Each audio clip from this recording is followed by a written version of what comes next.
I like to think that the Tom Brady Super Bowls are predicated by the same writing creative staff that brought to us the CFL. It's just marginally rigged. Topic for another day, Carlos. That will be another topic for another day. Welcome to episode 3 of the Unnecessary Nonsense Podcast. A podcast of two unqualified idiots rambling on sports topics they likely know nothing about for an indeterminate period of time in a hastily thrown together format. This week brought to us by Carrier Pigeon. I'm Carlos Alcazar, and with me as always our co-host, Dave Turnbull. Just here because I wrote in on the Carrier Pigeon as well. I thought you were here so you wouldn't get fined.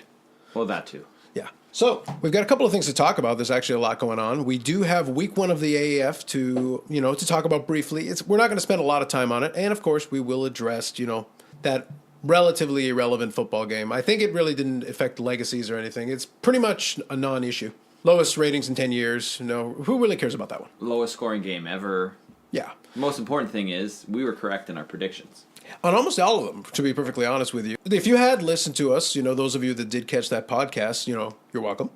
I did put my money where my mouth was, and briefly, in the spirit of the humble brag, I am going to briefly outline the areas in which my correctness was validated. Now, I did throw out a couple of flyer wagers. Now, we didn't talk about these on the podcast because the sheer volume of prop bets was insane. Like, I think there's one sports book that I heard had over 500 prop bets. That's crazy. You can imagine, you know about the stuff, the national anthem stuff, which color the Gatorade is. I've done those in the past. My favorite, the will the game go into overtime? Will the game go into overtime? That's a classic. You can do, does the team get the 2-point conversion? Stuff like that's all normal stuff, relatively speaking, relatively straightforward. And of course, which players are going to score. But there's so many permutations that it's become its own thing. You could basically just do prop bets and not have the outcome of the game be relevant whatsoever. Well, I think, speaking of relevancy, I think that's one reason the Super Bowl continues to be relevant, especially when it's a crappy game like it was this past Sunday, is that the prop bets keep the degenerates involved. Yeah, I think what's going to be interesting is once the more detailed ratings come in, I think it's going to be interesting to see if anything, the proposed boycott of New Orleans fans of the game, if that actually had the impact on the rating, because it is the lowest rating in 10 years. So definitely some markets did definitely tune out. It could be Patriot fatigue. It could be, New Orleans folks tuning out. But for whatever reason, less people tuned in and there was less interest. Even though the game itself is going to do still a tremendous rating, no question. As far as different prop bets, I took a flyer on a couple of them. These first two obviously didn't work out because of the low scoring nature of the game. There was no chance. I took a shot at Chris Hogan scoring at 3.4 to 1. No dice on that. The only touchdown was scored by Sony Michel. I did also take a shot at Tom Brady scoring a touchdown. I thought maybe in a short yardage situation right up against the goal line. Again, it was so low scoring, that was almost eliminated right off the bat. That was 7.5 to 1 though. So, you could have at least. That's a good one to take a flyer on. Yeah, I know in short yardages sometimes he can go it, and in a Super Bowl maybe go over the line, reach over, do that short yardage package the Patriots are good at. So that was a no-go. So I'm going to cover all the ones I lost first anyway. I did get with my sports book, I did have a free play wager. I did put the Rams money line just as a hedge against all the Patriot bets. I didn't lose anything on that one, but I didn't win that one. So, we'll be fair about it. Tom Brady's MVP? Nope. That was Edelman. I did have a wager on Edelman, though, that I'll address in a second. That kind of worked out for that one. And I took a shot on the opening kickoff being a touchback. So apparently it landed on the 1. We kept to our personal boycott of not watching the game, so I don't know exactly. But from what I saw in the recap, it ended up on the 1. So Zerline kind of let me down on that one a little bit. Another yard or two, and maybe I would have had that one. But that was just. You think a guy named Greg the Leg would actually be able to kick it for a touchback? Well, I'm curious if he was actually still kind of hurt. Because there was that little bit going in there. If he just didn't quite have the distance that he would normally have.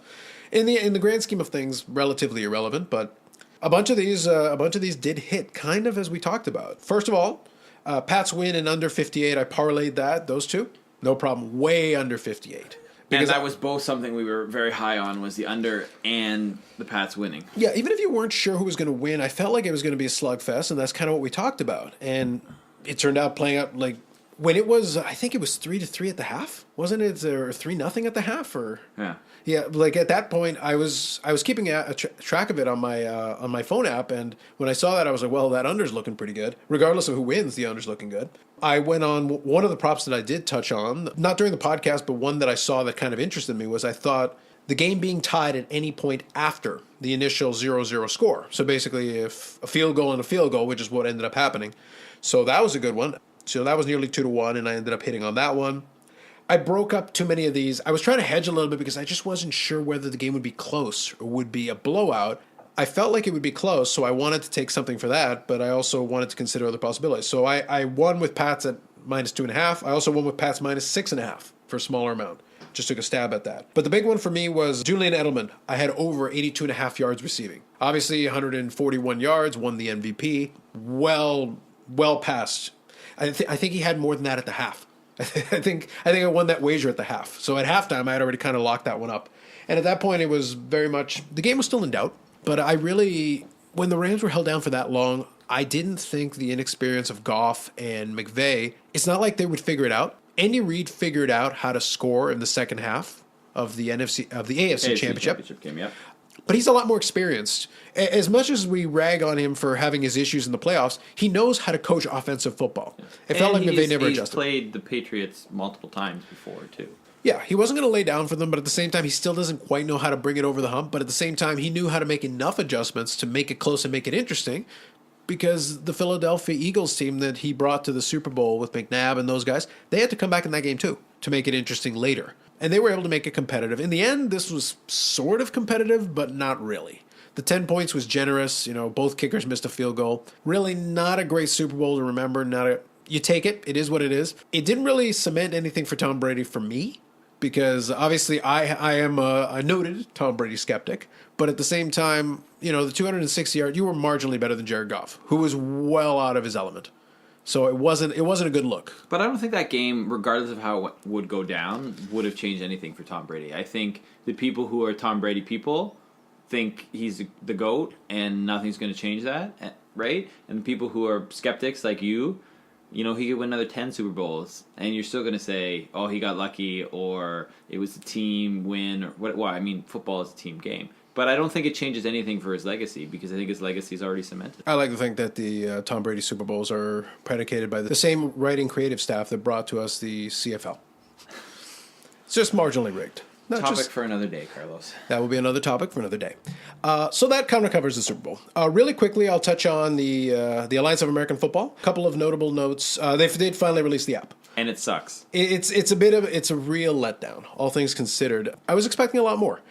Truthfully, the biggest issue I would say I had with it was that looking at everything, you look at the app and really there's almost nothing to it. Like, you could definitely see how you could keep score and how you could break down different elements of it, but the streaming capability isn't there. A lot of the links and things in the app are all basically I would say most of the components of the app basically link you to the website, which is all well and good, but that kind of defeats the point.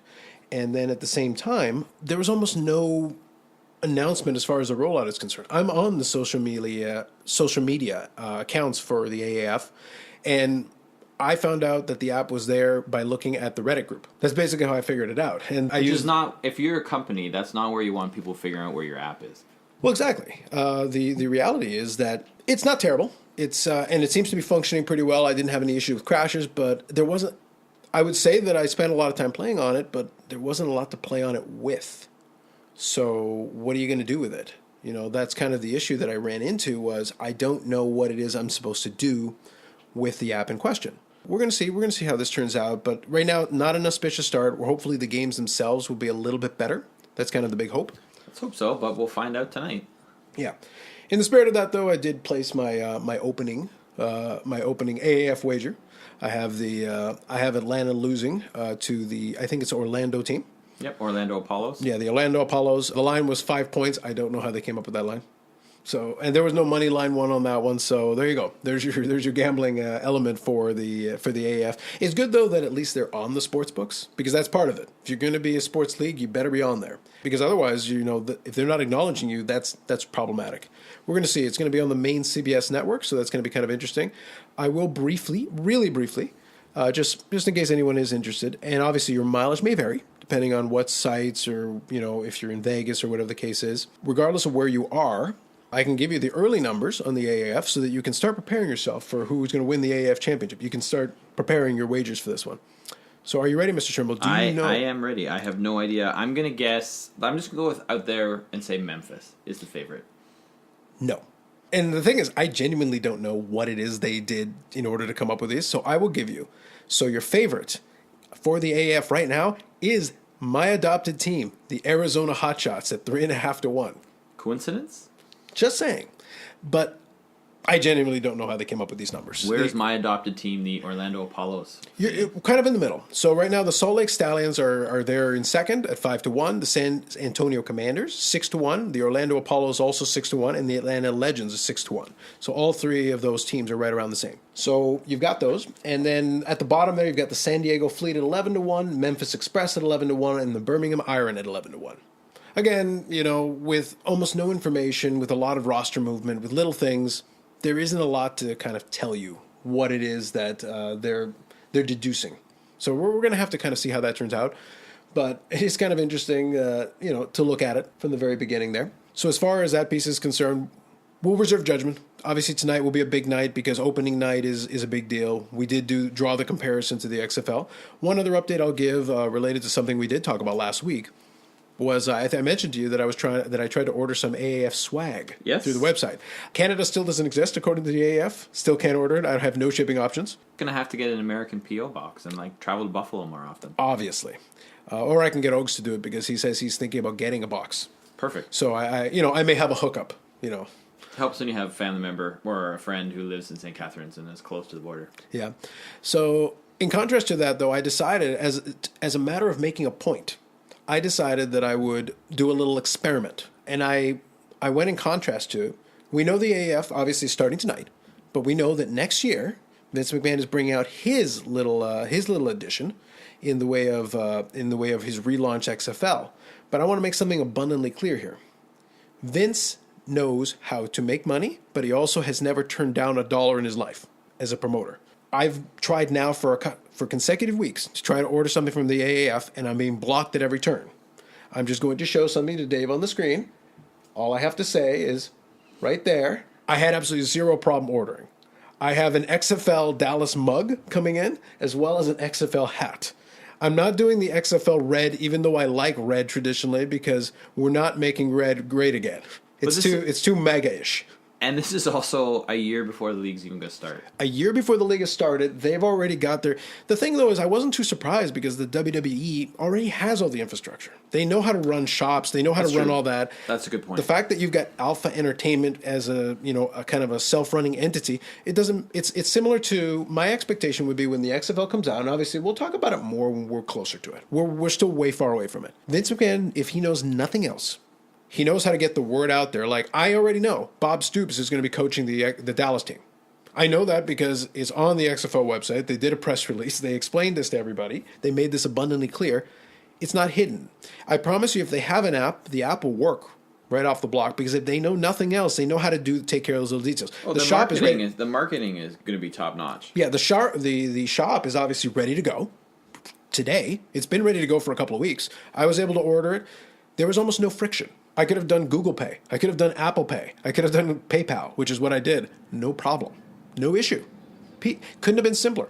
Yeah. The shipping rates are already established. Like they know how to do this because guess what? If I wanted to order a John Cena T-shirt, they can do that. Well, guess what? They use the same infrastructure. Mm-hmm. So you use what you already know. And I promise you, if they have an app, well, there's a thing called the WWE Network. It works on an app. It works on a tablet. They've already established all the baseline. I think where the AF is going to be interesting is that they have the smart people and they have the television connections. But I think they're still working on their marketing stuff. Like there's still some work to be done. It certainly would appear so. My disappointment, I would say, and I didn't catch it from the game, but it's something I saw when I was looking at social media, was that apparently the promotion for it was very minimal during the Super Bowl. Apparently they only had one ad actually before the game itself. Apparently CBS decided not to promote its own product on the main show, not use any of the ad time. That's interesting. I think it's a mistake. I think either CBS should have considered, because here's the thing, even if you don't want to use the main Super Bowl ad time, do one of those lower third ads. Put something down there to say, hey, next Saturday, tune into the main CBS network.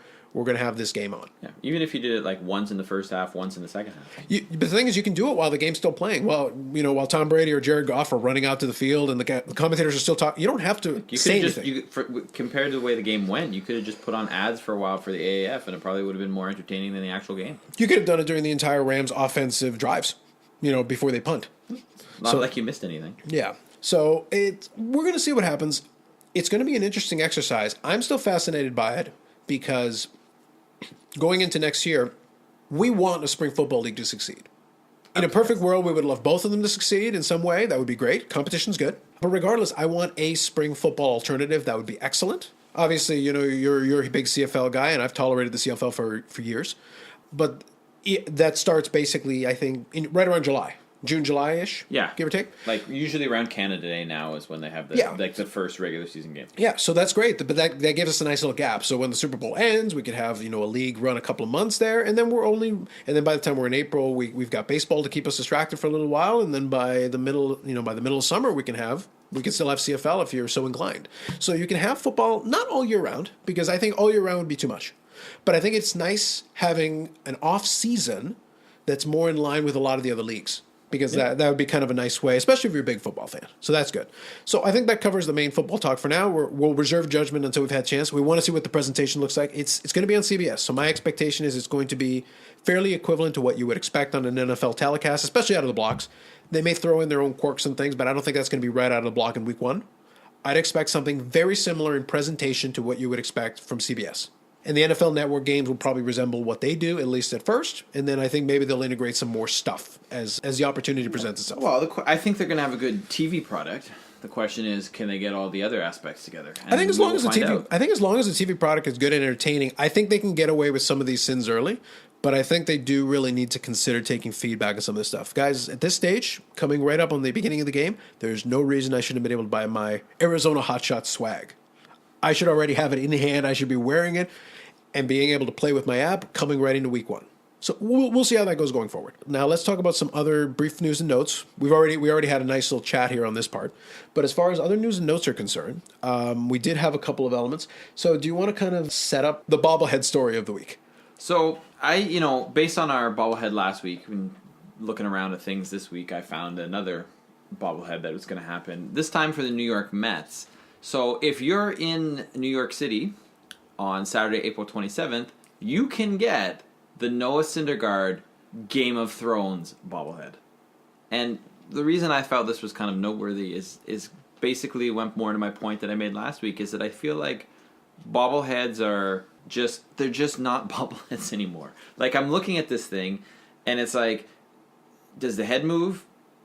Because maybe the back of the throne moves. Maybe you can take out the swords. I don't know, right? He's sitting on the Iron Throne, for those of you who watch Game of Thrones. Now, the problem we discussed earlier in just a brief conversation before the podcast that Carlos and I had is this would be so much better if he was in the Mets robe that we talked about last week as opposed to the Mets uniform. Think of how meta that would be. That would be fantastic. A total callback. But, I'm giving my thumbs down to this just because... Don't lie to me. You want that on your shelf. No. Maybe just the Iron Throne, but I can take or leave Noah Syndergaard or any other player for that matter. Yeah, I think it's a bit much. I don't mind the cross promotion though. Like Game of Thrones obviously is still in the public consciousness. I think it's funny because for sure it is. I mean, that's right in when the last final season comes out. Yeah, that's what I thought. I thought it was the final season. It's a perfect time to put out something like that if you're going to do that. Yeah, I'm not a big TV guy, and I'm not into a lot of TV shows, so I think I'm one of the few people left. I'm one of the last holdouts that has genuinely never watched an episode of Game of Thrones, but I know of it. Like you can't ignore it. If you're out in the world and people talk at all about anything around you, heaven forbid you work in an office and people have to have something to talk about, you're going to hear references to Game of Thrones. It's been out there long enough, and it's popular enough that people talk about it. The main thing for me is I don't mind it. Out of the troll hair bobblehead was a lot more objectionable to me. This one, it's cute for what it is. If you're a Mets fan, it's cute. It's something. It reminds me. The example I would use is one of my Roy Halladay bobbleheads, the one where he's hanging out where he's basically standing inside of the dome. It's a little gimmicky, but it's also a little different because a lot of bobbleheads will look very similar. It's hard to come up with something that looks interesting or different. For sure. I think now, though, the way sports marketing is going for the teams is where is the line between too gimmicky and too plain, right? And I'm thinking more and more everything's just going to the gimmicky side now. Well, I think maybe obviously I'd have to see one in hand, but assuming his head doesn't bobble, I don't know if it does or not.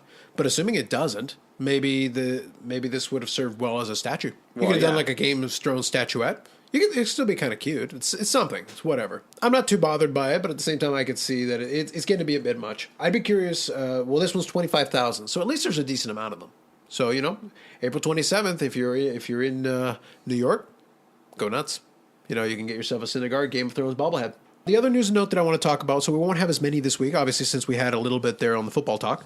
The other interesting one was an article that you brought to my attention, because our main topic is going to be a preview, first in a series, 2019 MLB previews. But related to that, writer Jeff Passan from ESPN made a pitch and an argument regarding MLB free agency. Do you want to kind of summarize it, or I can do that? You can summarize it, and then I'll go into some of the points that I have. Okay. Off it. So, the crux of his argument was talking about how Manny Machado and Bryce Harper, this week's Bryce Harper free agent watch. Do you want to know what the latest update is? Nothing. Still nothing. But his crux of his argument is he's saying, the title of the article is The Broken Winter, Why Baseball Must Fix Free Agency ASAP. Okay. So his argument is because Manny Machado and Bryce Harper haven't been signed, given that they're, in their 20s, I think they're both 26. I think Machado's going to be 27, if memory serves me. The fact that no teams have really aggressively pursued them, all the teams have been talking to them. It's just that everybody's kind of sitting back and going like, okay, because the Nationals already offered Bryce Harper $300 million for 10 years, $30 million a year. The expectation is, that's kind of an opening salvo, and then other teams would be salivating at the opportunity of grabbing Harper. I addressed kind of last week why I don't see why that would be the case, but his argument is that, players are upset now that they have free agency, but at the same time, these teams aren't being as stupid as they were being previously. Now, he makes the argument that, a lot of the players are going to object to the fact that a lot of teams are spending well under the cap. At the same time that, they continue to make these record revenues. I agree with part of this article. So my crux of it, and obviously I want to hear your take on this as well, they're both right and they're both wrong. If you're the owners, I don't build that business. It's not a charity. I rarely side with the owners when it comes to making money because they make plenty. I also don't side with the owners when they want a stadium paid for free by a municipality because I'm like, no, pay for it yourself. This is your business that you've decided to enter into. Buy your own stuff. But at the same time, I think the players are entitled to a certain amount given that they are the product on the field. But I do think there is something to be said for building the platform, the stadium, the infrastructure, everything that's built around it to allow them to do it. Because the players in and of themselves don't have a way of monetizing their ability per se. They don't have the infrastructure. They're not building the stadiums. They're not, getting all the staff, the security, the concessions, everything done. At the same time, they are the product that's being put in there that's putting the butts in the seats, presumably, or the eyes on the television or whatever the case is. So they are entitled to something. But at the same time, the fact that the owners have reached a point where they're not just stupidly outbidding or bidding against themselves, like in the A-Rod contract negotiation back in the day with the Yankees. He was already making $252 million for a 10-year period, and the Yankees bumped it up to $275. I'm going off memory, but they were bidding against themselves. There was no other bidder. Yeah. If that era is gone, that's not the owner's problem. Maybe their accountants finally got to them and go, "What are you doing?" In most areas, the whole thing with free agency is if everybody knows what everybody makes, it's easier to make more money. But eventually you hit the wall. At a certain point is, I understand you are the best at what you do, or you're the best in this era at what you do. That is worth X to me. If someone says it's worth X plus $5 million, fair enough. I'm not going to increase my offer. But if everyone looks at it and goes, no, I think that's about right. I think that's about as far as we're willing to go. You want more? I'll less years. And baseball contracts are guaranteed. In football, I think a lot of the players, especially at the lower end of the scale, are getting kind of ripped off, given that the contracts are not guaranteed. Yeah, I think that's the big thing here with free agency is that I think that's sort of where I see this maybe going is that because they're guaranteed contracts, right? Owners don't want to invest a crazy amount of money because if you get, you give him like, let's say Bryce Harper's the deal that he was offered, the $300 million over 10 years, and he has a career-ending injury in year one. You're still on the hook for the rest of that money. Yeah, in most cases you're insured. You can make certain arrangements that'll offset because a lot of these, especially for players, a catastrophic career-ending injury, you're probably insured for it in some way. So no, true, but I still think what I'm saying is that the owners aren't going to want to do that. I think that's what we're seeing. So what I'm thinking is that you're probably going to start seeing lesser, like the term being shorter, but the money still being huge. That's what I think we're going towards. I think There is a bit of a middle ground. It's a struggle because I understand the player's standpoint that, hey, I want the security of whatever. But then if you're an owner or if you're an accountant for the owner, you're like, okay, but whereas in an office job, you start doing a job at 20 and you keep going through 30s and into your 40s. By the time you're in your 40s or your 50s, you're super experienced. You might not have the energy level that you had in your 20s, but you're probably pretty good at your job by then. Yeah. Well, in a professional sports thing, your body is it, and your body will break down. Doesn't matter who you are. Eventually, you will start to decline, even if you're still really good.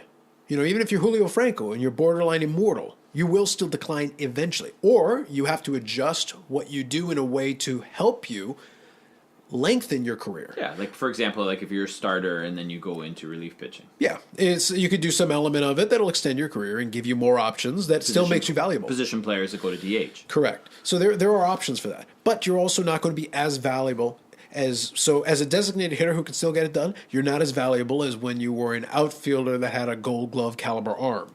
You're actually less valuable, even though your bat's still good. Yes. Stuff like that. As part of that, though, for a lot of those teams, like looking at the Harper example, they're looking at him, he's 26, 10-year deal. He'd be like 36 at the end of it. Okay, cool. You're not worried about Bryce Harper at 28. You're not, assuming his health is fine. You're not worried about him at 29. You're not worried about him at 30. You're worried about him at 34, 35, 36. You're worried about those last couple of years of that deal where if we assume he follows a normal trajectory, there's a time where the decline will happen. You take the all-time greatest. The good example I like to use is Hank Aaron. I think his career, as much as he's revered, I think he's actually kind of underrated. In his late 30s and his early 40s, he was still fairly productive. But you look, it's a lot less. So he could still hit for power. But it's obviously his average, would keep declining and declining and declining. And looking at a modern-day example, you look at Pujols. Pujols still has 40 home run capable power. Can he get around on enough pitches to hit 40 home runs? Maybe. But his average is also slowly dropping. He's going to probably drop below a 300 career average this year, assuming he plays the full season and stays relatively healthy. But if he hits 30 home runs and 100 RBIs, are you going to cry about it too much? No. He's still reasonably productive. But he's still getting paid at the 40 home run, old Albert Pujols. The Albert Pujols who could contend for a batting title, who was a threat for a Triple Crown. He's not that guy anymore. Miguel Cabrera is a guy who could be that kind of guy if he can be healthy, but he'll only be that kind of guy for only a couple more years. You're always looking at the back end of that deal. I think you're right. I think it's going to end up being a case where I think a lot of these owners are going to go like, okay, look, Bryce Harper, you want, I don't know what you want, $40 million a year, something like that, maybe? Okay, I'll give it to you for 2 or 3, and then you can be a free agent in 29, 30. You can give it another shot, and maybe somebody else will give you another 2 years at $70 million. Yeah. Something like that. And then I think you put the onus on the player, right? Do you want that money up front, and then maybe not get a big contract because who knows how your play goes, or do you want to take the guaranteed longer term deal at less money? Yeah. Right? And I think that's something that each individual player would have to weigh as to what's going to work out in their favor. Yeah, I think it's going to be an interesting thing in the long run with the players and the players' union is that, okay, well, both sides want to have their cake and eat it too right now. The owners want to keep bumping up the ticket prices and, monetizing everything, is at one point luxury boxes was a thing, and now you want seat licenses and you want all this stuff. Like we can even use our local example. I was a season ticket holder in 2013 for the Toronto Blue Jays. I paid, I think it was $600 or $700 for the season. I had the 500 level seats, but they were nice seats. They were decent seats. I got all the frills, all the perks. I got a team jacket. I got an autographed baseball. At the end of the season, I got to go to the season ticket holder events, all that good stuff. I got to play on the field. All that stuff was really cool. By the following year, they had already increased the price like $300 or $400, and at this point, those same tickets, I believe, are in the $1,400 to $1,500 price point. And that's for one ticket. That's for one ticket, one single ticket. So, and most people aren't buying one ticket. Correct. Right? You're going to be wanting at least 2. Yeah, so the thing is, you can say, oh, well, those were nosebleed seats and whatever. Well, those same tickets are $1,500 to $1,600 now. So it's really hard to justify you keep increasing. The product hasn't improved. In 2013, the team wasn't great. Now you can argue the team's not great again. Well, the price isn't going to... When the team underperforms, the Rogers is not offering to bring the prices back down. They're offering the same product. So whether they pay the players nothing or whether they pay the players, $100 million each, my ticket price is not decreasing. They're not offering to charge me less. The price of the hot dog is still going to go up this year. The price of the Coke is still going to go up this year. So as a fan, I'm kind of in the spot where, like, I don't have a problem with the team making money. I don't have a problem with the players making money. But the product on the field is not improving. Yeah. So I'm still getting the same product, regardless of whether you pay the players nothing or you pay the players a whole ton. The players are entitled to something because we're paying to see them. But then if the owners are saving money on player salaries, it's not coming back to me as a fan. Yep. So I'm kind of in that spot. So I agree and disagree with this person. I think he's over-dramatizing it a little bit because he's suddenly making it like it's this great injustice that, owners are not bidding against themselves and overpaying. Because my whole point with the Bryce Harper and Manny Machado thing really came down to, I don't know if these guys are really worth the kind of money they're asking for, even if the owners were in a position where they felt like they were bidding against each other and going nuts like they were a couple of years ago. I used the example when we were talking before we started recording was that Nolan Arenado went to arbitration. I think he wanted $30 million a season, and I think the Rockies offered. I think he wanted 30, and the Rockies offered like 22 or something like that. And I think the arbitrator met him in the middle at 26. So it's 26 for a season, which is solid. And I think Arenado's case is interesting because if the Rockies decide to re-sign him, he's a 40 home run guy the last several years, and he's a guy who has hit over 300.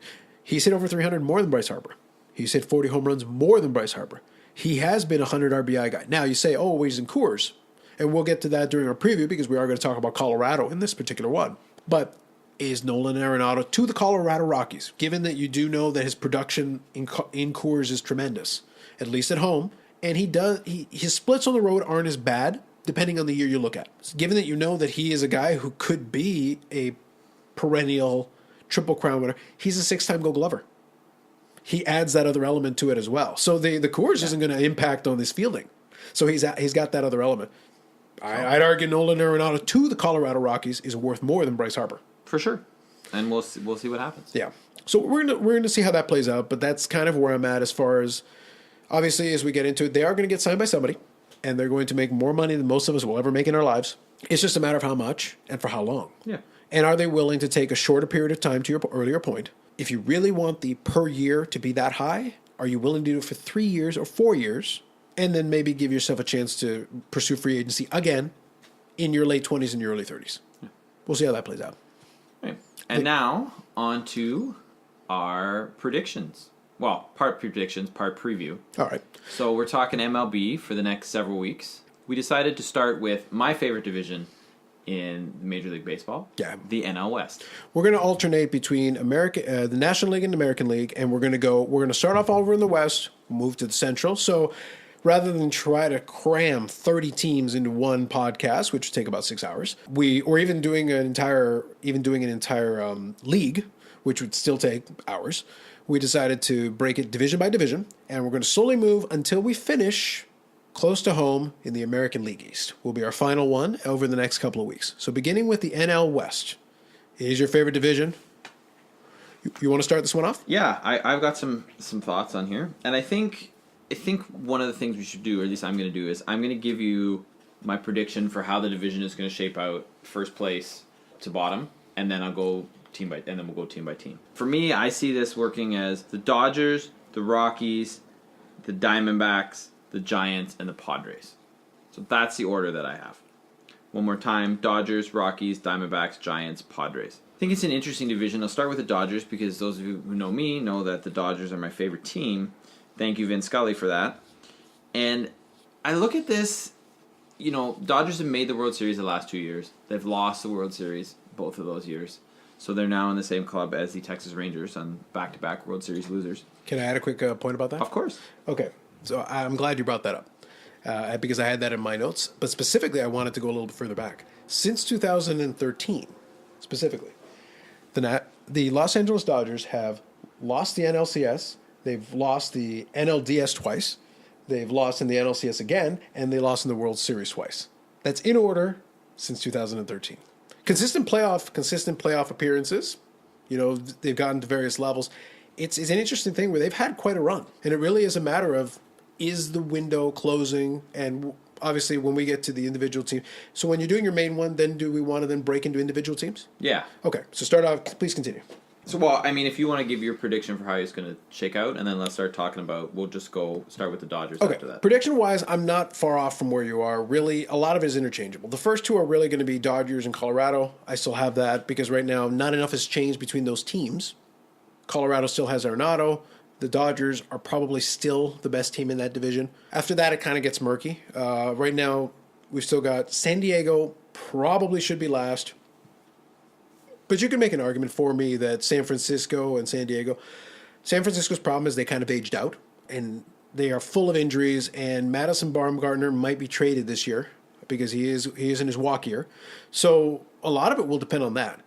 If San Francisco's completely out of it and they end up dumping Baumgartner, well, then basically they've given up on the season. So they could very well be at the bottom of that division. Well, I mean, and everything is contingent on whether injuries Yeah. happen too, right? Like I see the Giants as a higher than the Padres strictly on experience.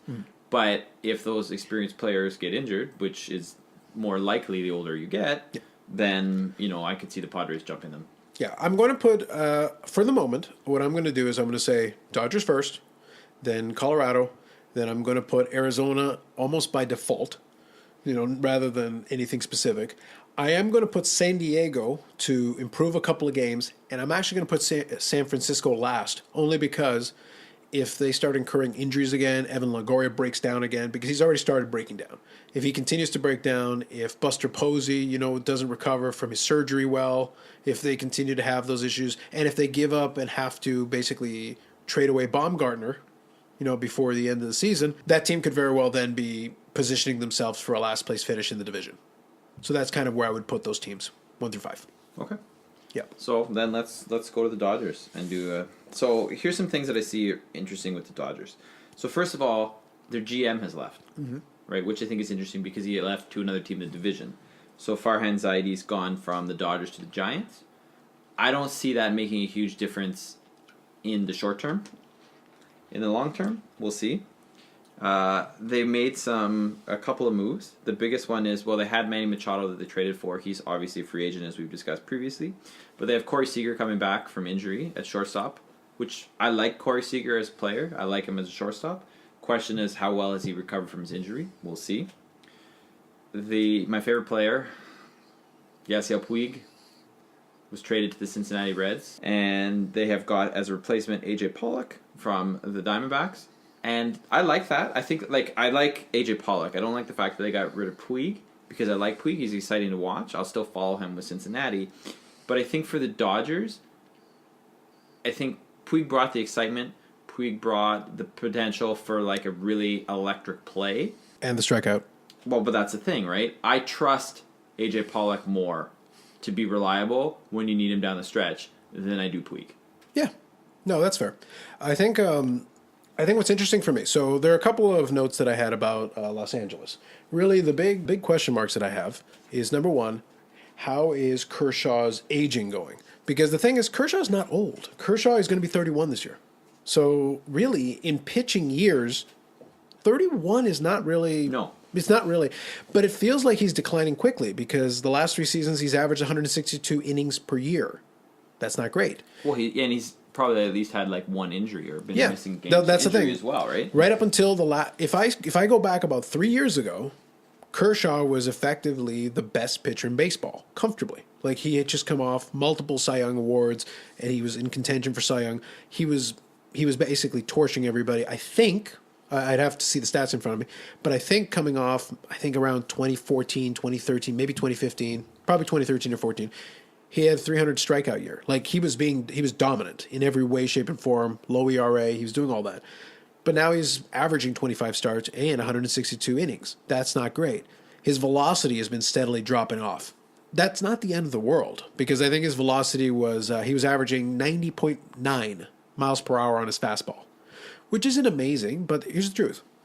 If his velocity is going to go away and it's not coming back, so be it. But at age 30 or 31, well, then maybe you're going to have to reinvent yourself as more of as a pitcher who throws a lot of different pitches, because it's not like he fell off. It's not like his ERA ballooned to 12 this year. It didn't happen. What in reality, though, is the combination of injuries and also decreased velocity is hurting his effectiveness a little bit because his off-speed pitches aren't as off-speed. when the fastball just isn't popping. But that's like any other pitcher. Like, so then maybe knock a couple miles an hour off your off-speed pitch. Like, there's different ways you can do this. It's going to have to be maybe pitching a little bit more intelligently because your talent, your arm strength isn't really doing it. And it's seeing if you can last a full season. If he can last a full season and maybe adapt, there's no reason he can't still be extremely effective. No, for sure. But I think you're looking at the changeover now where Kershaw's still going to be a solid, serviceable pitcher, but Walker Buehler is now going to be the ace of the staff. That would be my expectation coming off that playoff performance. But here's the thing. Like, I'm very curious. This is why I say, like, the adjustment thing is going to be fascinating for me. I'm not a big NL guy, but I am going to observe a little bit more carefully this year because I do want to. I kind of want to see the other league a little bit more carefully. I would like to see if Kershaw can transform himself. I see no reason. Like, Jamie Moore is the model. He's out there. It's already happened. Like, we've seen it. And, you know, maybe the greatest pitcher of our generation, Greg Maddux. Greg Maddux never had a fireball, but he kept adapting. Greg Maddux was still effective. All through his 30s into his early 40s, he kept pitching well. Yeah. So Greg Maddux is an example of a guy, you know what? If I was Kershaw, I'd reach out to a Greg Maddux. Greg Maddux has forgotten more about pitching than most people know. True. The truth is this, and he can be the guy that can tell you, here's what happens when your fastball starts dropping down into the low 90s and the high 80s. Here's what you do. Yeah. Add absolutely. another pitch. Add another 2 pitches. Find different ways of hitting your rely spots. on a different pitch more. Exactly. But the thing is, I don't see any reason. You can't tell me with honesty that at age 31, the guy suddenly loses speed on his fastball and can't adapt and can't find another way to become effective.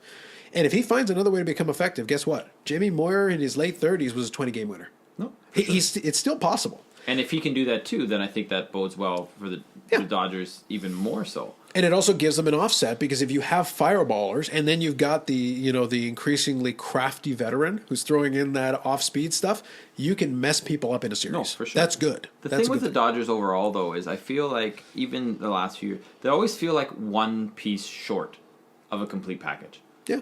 Right? There always seems to be maybe they need another hitter or maybe they need like a big free agent signing and they don't do it. Right, because they were spending crazy sums of money when the ownership changed over, and they had like Magic Johnson and co. that own the team now, and now they've decided, okay, no, we need to get to be under the luxury tax. Fine, but what's going on with that is it's still like it just seems like they're just missing a piece. They're just not spending that extra money to get that one piece, or they're not. Bryce Harper, 1 year, $87.5 million. Book it.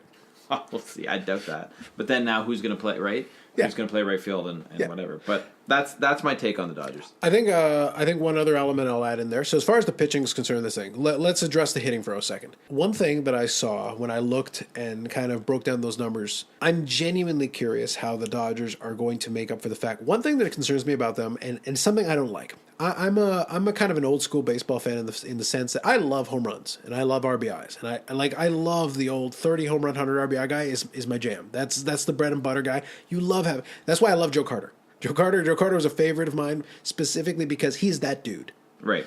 And you love having you got to have at least one of those guys because that kind of gives you a presence in the middle of the lineup where, you know what, you want to pitch around him fine, but you're always going to have base runners on. Well, great. If you've got other guys who can hit, that's awesome. My concern is that when I look at the Dodgers, I look at, like last year specifically, Max Muncy, 35 home runs. How the hell do you not have 80 RBIs with 35 home runs? Yeah. That's not encouraging. That means either you're not getting base runners or, he's not cashing in when he does get the base runners. I was actually looking up, the reason the Max Muncy thing is so fascinating to me is that I went and looked it up, and I think, I'll have to dig a little deeper because obviously you got to really go into the numbers. I think Max Muncy has the least RBIs ever for a guy with 35 home runs last year. I think he broke the record because I saw an article from 2013 where I think the record was 80 or 81 and he had 79 RBIs. It's almost impossible. Just do the RBI to home run conversion. Like that's about 2 RBIs per home run. How? how?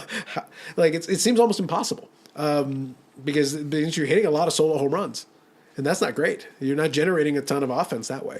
And when when you feels like you're offensively challenged, then your pitching becomes so much more important because, well, if you're not going to score that often or that much and you don't have the big run producer, my goodness, your life's going to be hard. So we'll see. That's kind of looking at the other end of it. When you look at the American League, you look at the Bostons, whatever, When JD Martinez goes out there and gives you 40 home runs and 130 RBIs or something and threatens for the Triple Crown, and then you've got all these other guys.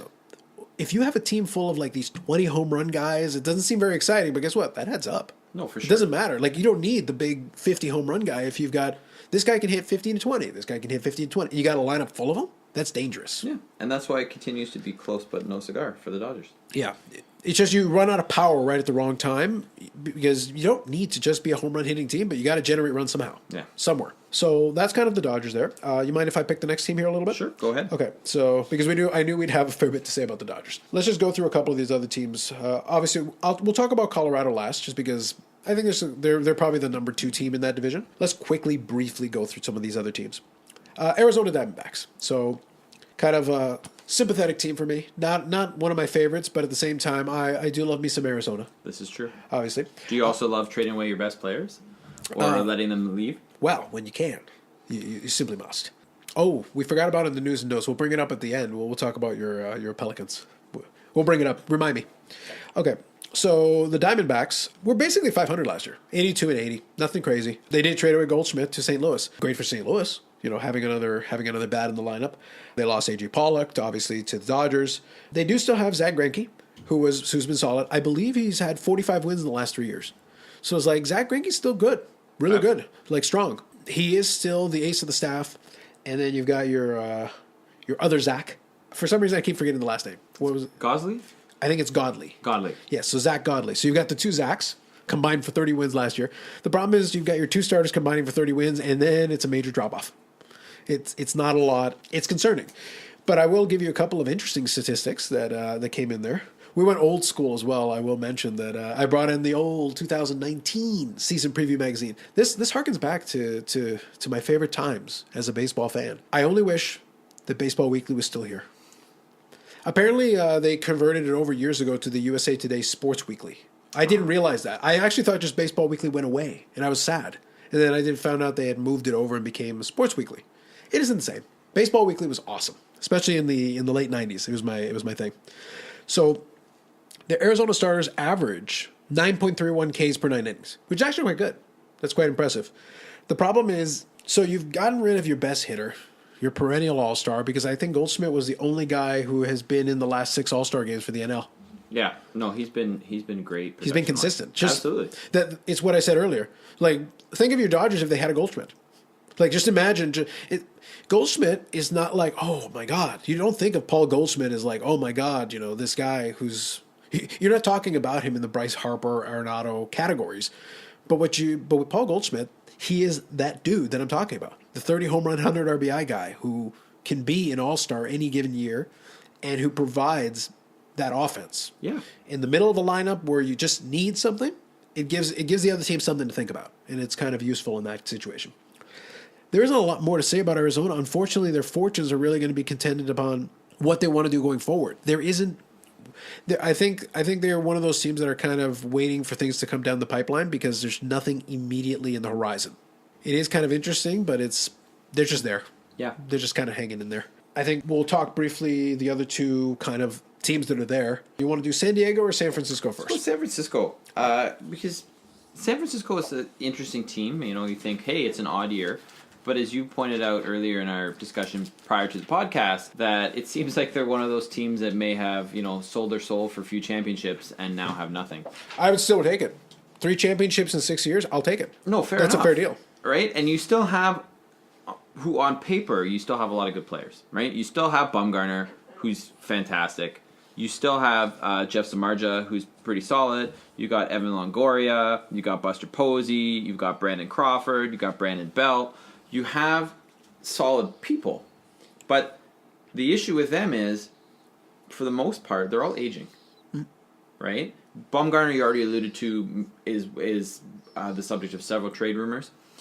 And I just don't see everybody staying healthy and everything coming together for the Giants. I think that's the only chance you have. And even then, if everybody stayed healthy and everybody came together, I still don't think you're that much better than a 500 team. Yeah, I think that's the big issue that I have is that the reason why I project them to the bottom is not because I think San Francisco's bad per se.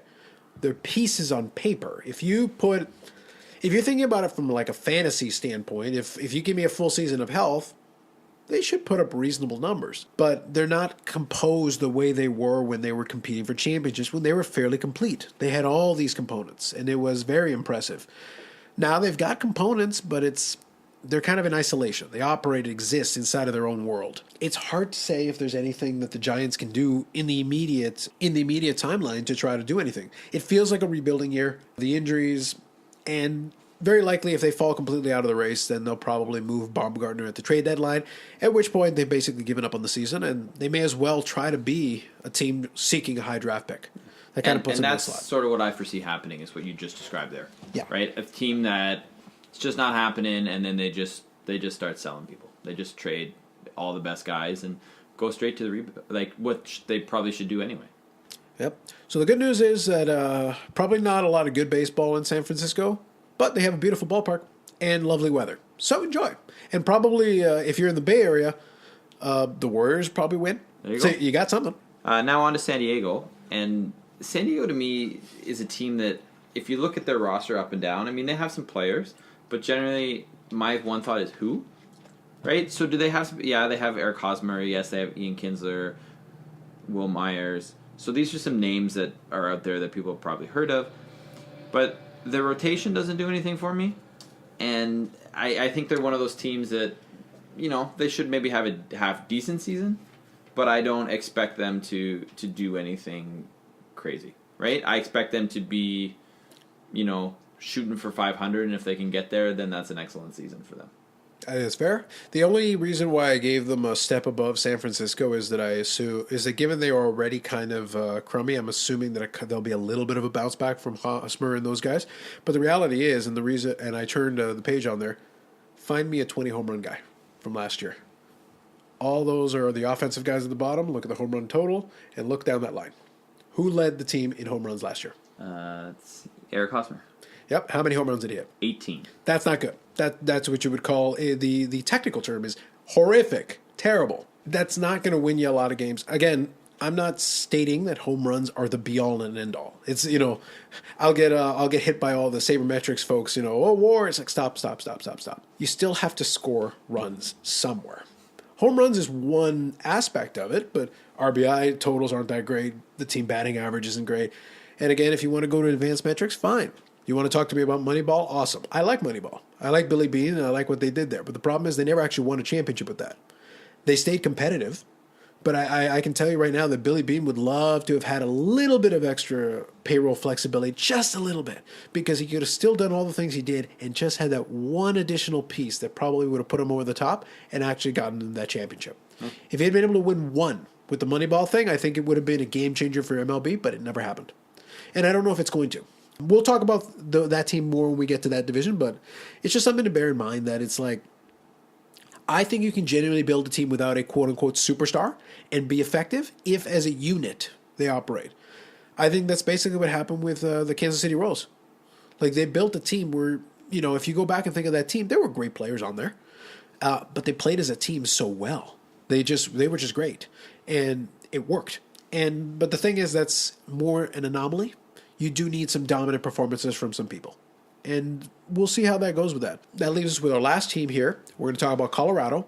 I think they're really the only contender to really threaten the Dodgers at all. Agreed. In this division. It's going to be a little bit more of the same in Colorado. There's certain aspects of it that are interesting to me. Obviously, they brought back Arenado, which I already alluded to.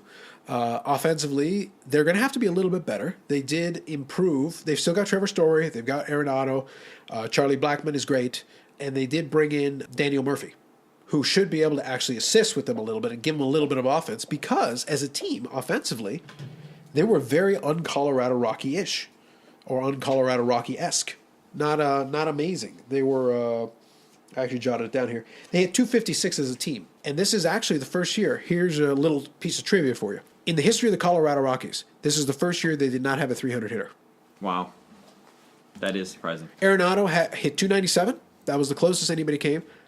That is not very Colorado Rocky baseball. They are traditionally a team that, if nothing else, they'll generate offense. And they had an absolute shortage. And they had, offensive seasons. Arenado and those guys did play well, but it just wasn't there as a whole. And they have some very quirky, bizarre things to me. The biggest thing for me was the Arenado thing, which I kind of mentioned to you offline, and I'll talk about. We always talk about with the Coors Field, the home and road splits with these different players. Arenado was 99 points worse on the road than he was at home. He had 347 at home and 248 on the road. That was that road average is very Bryce Harperish. So that's not awesome. It's not what you want. That's not what you want to see. Going back a couple of years, it's usually not quite that bad, but it's still 40 to 50 point difference between the home and road splits. But if he gets back more to his conventional form, and if he still plays Gold Glove caliber defense, which he's capable of doing, Arenado will still be great. Daniel Murphy can add a little bit of pop, and in Coors he might be able to boost his power numbers a little bit and be able to give him one more weapon.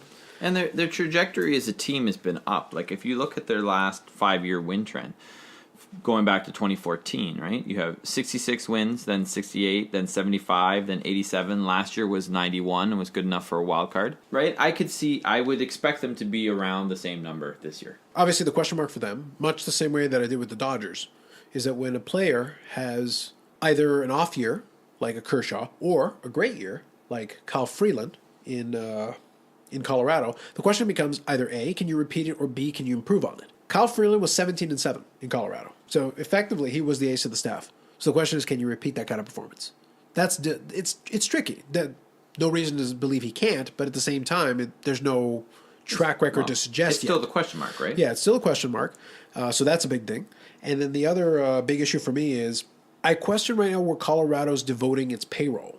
Because obviously they brought back Arenado, they got to figure that out. If they were able to get an extension or whatever, that will help secure the future for that element of it. Because I think Arenado is one of those players who just probably should stay in Colorado because it works for him, and it makes him a perennial Triple Crown candidate. Obviously an off year notwithstanding. But they're giving $17 million to Wade Davis. 3 years, $52 million, $17 million, .33 average salary per year. Yeah. For Wade Davis. He got 43 saves. Why are you paying $17 million to a closer? Why? I don't understand. I understand. It's kind of goes back to that Mariano Rivera argument. I did it tongue in cheek. The difference between a terrible closer and a good closer is super important. You need to, at the very least, have a good closer. Why on earth would I pay top dollar for a good to potentially great closer? Especially when you're a team that's sort of on the bubble of really competing. You need other pieces. Right? You need other pieces. I don't know if Wade Davis's effectiveness is entirely contingent upon whether the team is in a position for him to get a save. At best, if you're going to pay for pitching, I need a starter. I need someone. If Kyle Freeland can replicate that kind of performance, that's awesome. I need another guy who can get me 12, 13. It doesn't have to be a top of the line guy, but get me somebody who can get me 12, 13, 14 wins. And I'm knocking on the door of the Dodgers then, because we still don't know what's going to happen with it. Walker Buehler, if he takes the leap, if Ryu's still good, if I think Mike Rich is on that team, Dodgers. Rich Hill. Rich Hill, sorry. If Rich Hill, right. pitches well, but it's not the top of the line guy. It's not the ace of the staff. That the ace of the staff will be out there every 5 days and probably get you the win. Yeah. That's what the ace's job is. But it's those the 2, 3, tier, and right? 4 starters. Exactly. That's what's really going to make it break it for you. And so we'll see what happens with Colorado, right? Yeah. If people can take it to the next level, I think they could potentially surpass the Dodgers. Yeah. But that means that everybody's going to have to take it to the next level. Yeah. The end of the day, for me, I think where baseball is going to be interesting is that I think a lot of them are looking at the same thing that I am and starting to figure it out. If I'm going to spend top dollar, I'm going to spend it on pitching.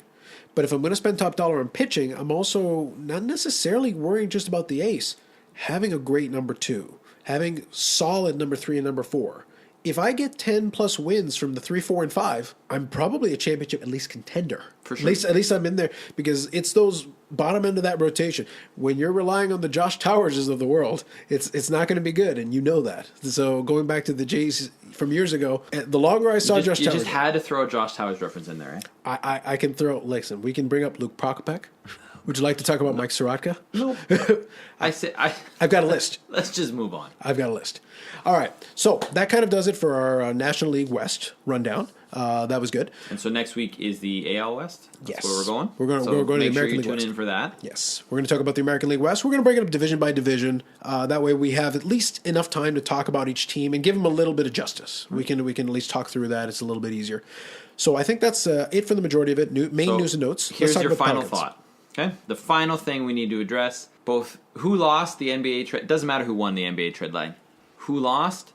Anthony Davis and the New Orleans Pelicans. Why? Because he's still in New Orleans, right? There was obviously some offers made, some things on the table, and what did New Orleans come out with? They said, we want to keep the integrity of the NBA, therefore we're keeping him for the remainder of the season. Is that what they actually said? That's what they said. That's what the general manager came out with a statement yesterday, I believe it was. And yeah, if you read fan forums or whatever, everybody's basically saying, what? So I feel that in the off season, you're going to see Anthony Davis traded, and you're going to see management structure at that team blown up. That's my prediction there. That's very possible, but here's the question. So who are they going to trade him to? Well, I think right now, LA is still a possibility. And Boston has sort of seemed to be in there too. But I think in the offseason, there's a lot more potential for teams because they're either maybe just that one piece short, or they really sort of have a better idea of where they are. Whereas if you make a big trade where you're trading lots of pieces mid-season, then you're not quite sure how, unless you're really sure that that's going to do it for you. I think this was more a question right now of the Pelicans not wanting to do the trade than it was buyers not being there. I agree with that. I think though that one of the arguments that I heard that was, I think, solid.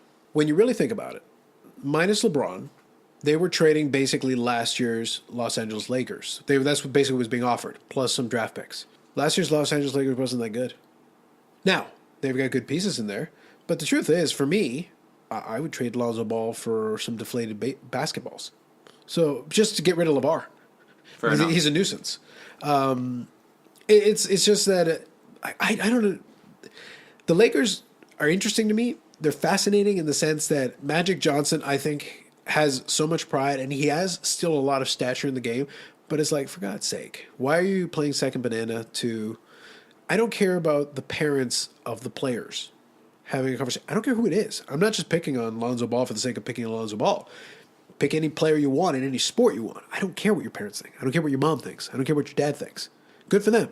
They have ideas. But when they start interjecting themselves into it and trying to be a glorified Kardashian and trying to be the story, why am I interviewing you? I don't care what you think. Yeah. If I'm going to interview, you know what, Lonzo, you tell me what you think. And while you're at it, learn how to improve your damn shot and actually hit some baskets, and maybe we can talk about this.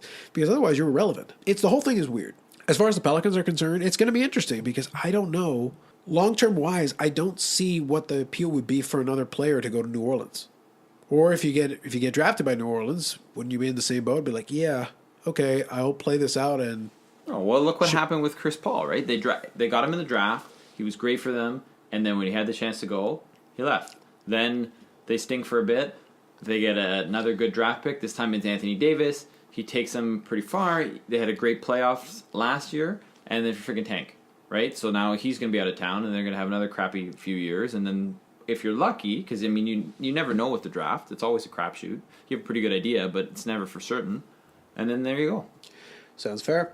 So I think that's going to cover our main things. We did get our New Orleans corner in there at the very end, of course. The last question that we have here for this week is, what in the world of sports or anything else are you looking forward to? So what I'm looking forward to is obviously the opener, which we talked about, of the AAF, right? And looking forward to watching that today and tomorrow. So that's Saturday and Sunday.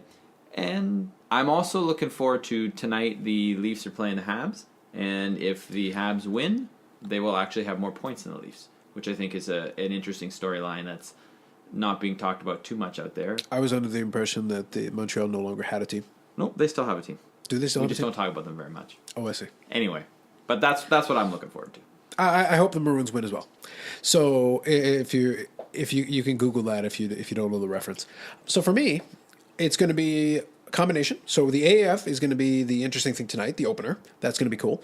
Obviously, tonight, interestingly enough, is UFC 234. I'm not going to tune in and order that one. Obviously, I can do the two-screen thing, but there are limits. I kind of want to pay attention, especially for this first broadcast. I am incredibly fascinated to how it's going to look, feel, and sound, and actually the quality of play and all the elements. So I'm going to be very interested to actually watch the broadcast. But the other element of it also is going to be that it's a return of Anderson Silva, which is very interesting in and of itself. I don't know if that's going to turn out well. The card looks okay. It's one of those things where it's not the strongest card. You do have the middleweight title on the line. So it's going to be Whitaker versus Gastelum. And you've got the return of Anderson Silva on the main card. And you are going to have some fights. I probably will watch some of the undercard fights on the second screen a little bit because I do like to see it. It's going to be on TSN here locally. And I think on ESPN in the United States because I think ESPN has the deal now with the UFC where they're doing the various undercard fights and the extra coverage. So that's going to be interesting. Right. So that'll be good. If you are an MMA fan, that's not a bad thing for Saturday. And then obviously there'll be some more AF games on Sunday.